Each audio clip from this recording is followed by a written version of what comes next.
Hi everyone, my name is Robbie. I am a sociologist turned designer. On my way to the design career, I spent a couple of years doing marketing. Hi, my name is Nicole. I come from a consumer product as well as UI/UX design background. My name is Rohan. I have a background in human-computer interaction, and I'm a digital product designer. And this summer, we're extremely lucky to have been working with Providence Public Library. To be clear, Providence Public Library is its own entity, very different from the community library. Their location is downtown on Empire Street. And today we are proposing this digital course navigator. But to start, we want to show you that in the past years, they've spent $29 million doing renovation. And it changed the face of the library from the left to the right. On the left, you see something that is more antiquated, closed off. On the right, you see something that is more open. I mean, they literally blew off a couple floors to create this staircase in the hopes to show that the library is open and welcoming. However, when we talk to people, we realize that through survey, we realize that 68% of Rhode Islanders are not aware of the educational programs at UPL. And of course, being designers, we went into the facility and talked to folks in person. And of the 20 people we talked to, 60% of the library patrons did not know that there are these educational programs. So the deeper problem is this. There is a duality of people's imagination of what a library can be. On the left, you see antiquated, quiet place of books. On the right, you see a modern place, loud and full of people and full of programs, full of opportunities for lifelong learning. And when we really dug a little deeper, and you will see there are three dimensions here, and we're designing for these three dimensions. One is people's awareness of these programs, and two is people's perception of the library. The reputation, is it loud or is it quiet? And finally, but perhaps most importantly, we want to have people talk to each other, refer each other to this program, and change this perception together. So I'm going to talk about the three personas that we designed for. So what these three people all have in common is that they're all lifelong learners, they're all trying to grow their skills, and they all want to enhance their ability to enter the job market. However, they're all very distinct people, though, as you can clearly see. So let me go back to it really quick. So we have Info Commons Ian, Bookworm Bob, and Tangential Tina. Both Info Commons Ian and Bookworm Bob are library patrons. So they visit the library, they know about it, they use some of their resources. Bob, being a bookworm, just goes there to check out and read books, and then Info Commons Ian just goes there to use the library's computers. On the far tangent, we have Tangential Tina. She might know Bookworm Bob or Info Commons Ian, she might know about PPL, but in her head, it's mostly just a quiet place to read and check out books. So for our design solution, we really wanted to focus on Info Commons Ian and Bookworm Bob, but Tangential Tina will definitely be affected by that as well. So I'm going to walk you through a day in the life of Info Commons Ian. He goes to the library and he has this goal of, I want to learn Excel so that I can become a data analyst and get a sweet job. He walks up the stairs with this goal in mind, and as coming down the stairs is Bookworm Bob with an Excel for Dummies book. They don't know each other yet at this point. So Info Commons Ian, he enters the computer lab, and he's really excited to, go on this beginner's guide to Excel basics tutorial on YouTube. He's gotten about 13 minutes and 13 seconds ahead. He's really excited, he's feeling really productive. However, a PewDiePie video catches his eye and he ends up blowing most of the afternoon on it. On the walk back home, he feels pretty dismayed and kind of ashamed that he just blew the entire day just watching YouTube videos at the library. He gets a call from his friend, Tangential Tina.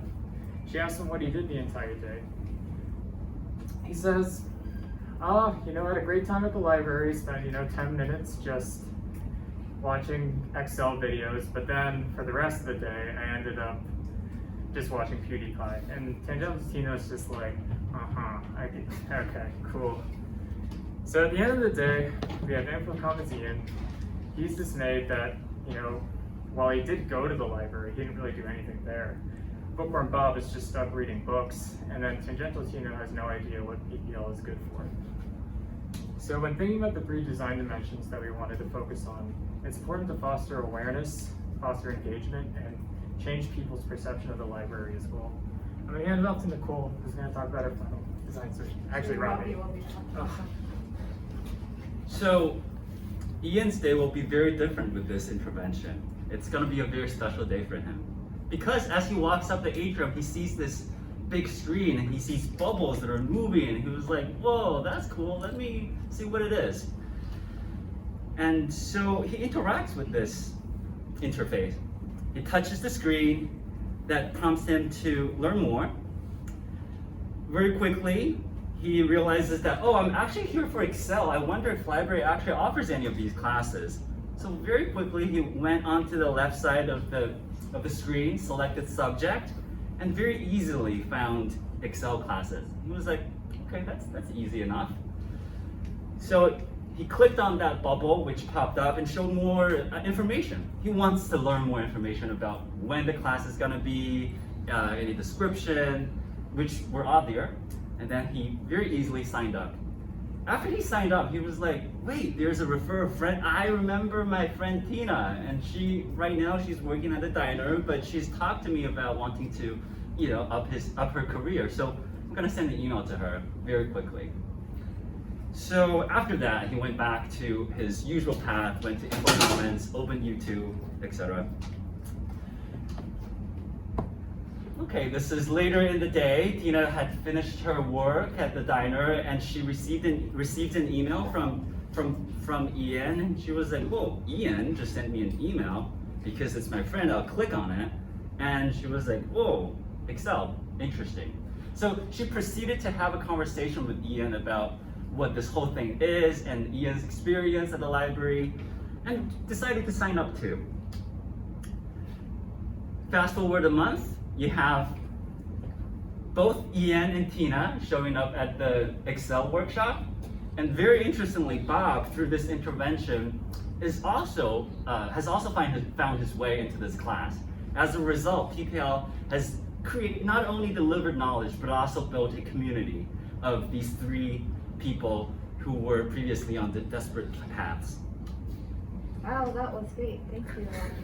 So, how did we get here? So after we fully investigated the library and their consumer bases, we did a number of iterations that tackles a different touch point to raise awareness, change the perception, and encourage referral.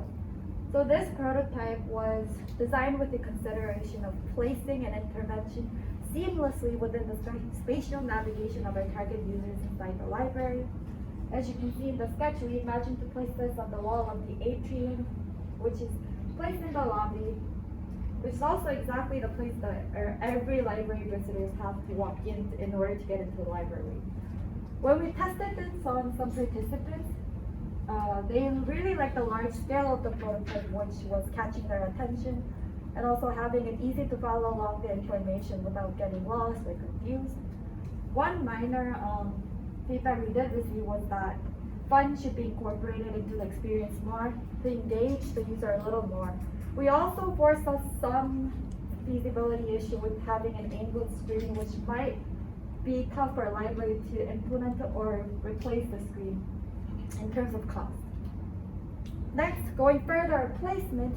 This prototype was add-on to the existing book drop station to intervene in Bookworm Bob's journey. And when we tested this, all 3 of our participants found this experience to be very useful, but 2 of them still told us that the experience would be still more engaging and fun, which confirms our learning from our previous live prototype. Now we also thought about the entry point of not only Bookworm Bob and Infocom and Ian, but also Tangential Tina. So this is our early iteration of the referral email, and in our testing, all our participants were indeed very driven by the idea of opening an email from a friend. But we did catch some reactions that some of our participants did want to scroll through the email expecting more information, which is why in our final design we decided to add related courses towards the bottom of the email. Now, as the pioneering idea of our solution, we started off by designing a set of calendar prints that laid out the ongoing events and programs at the library. And when we installed it, we spoke with 5 patrons who were there, and they all found them to be very useful and informative. But we did notice the prints were still lacking in terms of having people follow through by registering for programs.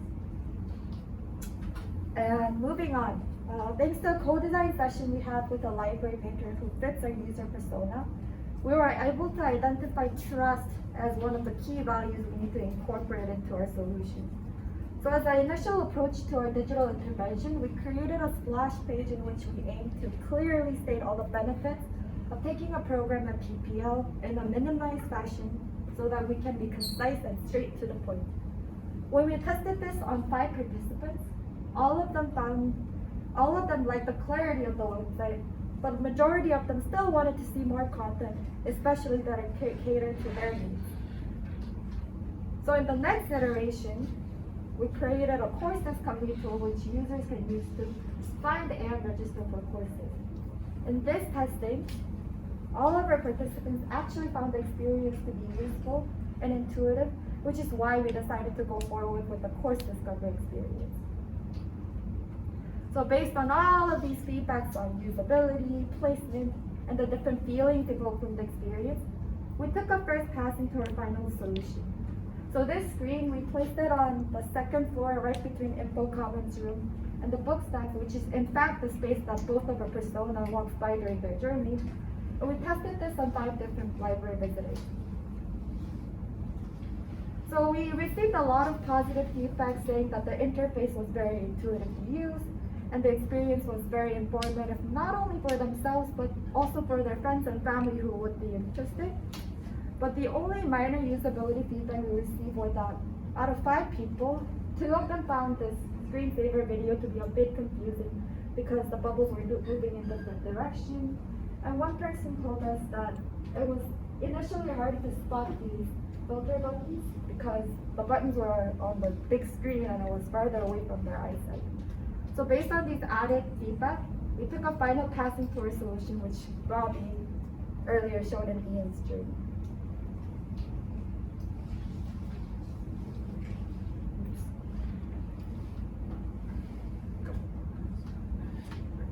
So we had a lot of clear research explaining why we needed to improve awareness and change people's perception, and also incorporating fun. That was a common trend from our user tests. But why did we build a referral feature? Why was that really important to us?